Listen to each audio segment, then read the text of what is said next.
وعلیکم السلام ورحمۃ اللہ وبرکاتہ۔ اللہ رب العالمین آپ کو جزائے خیر عطا فرمائے اور خیر و عافیت میں رکھے۔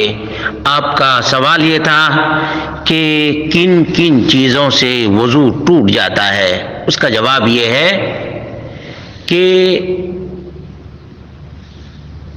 پیشاب اور پاخانے کے راستے سے جو چیز نکلتی ہے، چاہے پیشاب ہو، پاخانہ ہو یا ہوا ہو، اس سے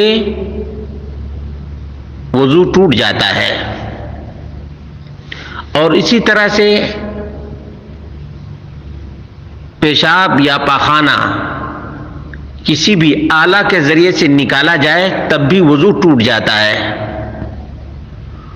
اور جب انسان کی عقل زائل ہو جاتی ہے تب بھی وضو ٹوٹ جاتا ہے، تبھی وضو ٹوٹ جاتا ہے۔ جیسے کوئی بے ہوش ہو گیا یا نشے میں دھت ہو گیا یا گہری نیند آ گئی تو بھی وضو ٹوٹ جاتا ہے۔ نمبر 4، کوئی شرمگاہ کو بغیر کپڑے کے چھو لے تب بھی وضو ٹوٹ جاتا ہے، کیونکہ نبی مکرم صلی اللہ علیہ وسلم نے فرمایا من مس ذکرہ فلیتوضا،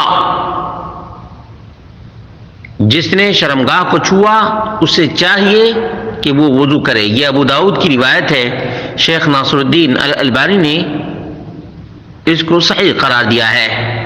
اسی طرح سے ایک اختلافی مسئلہ ہے، وہ یہ کہ اونٹ کا گوشت کھانے سے بھی وضو ٹوٹ جاتا ہے، جیسا کہ امام احمد بن حنبل نے کہا ہے۔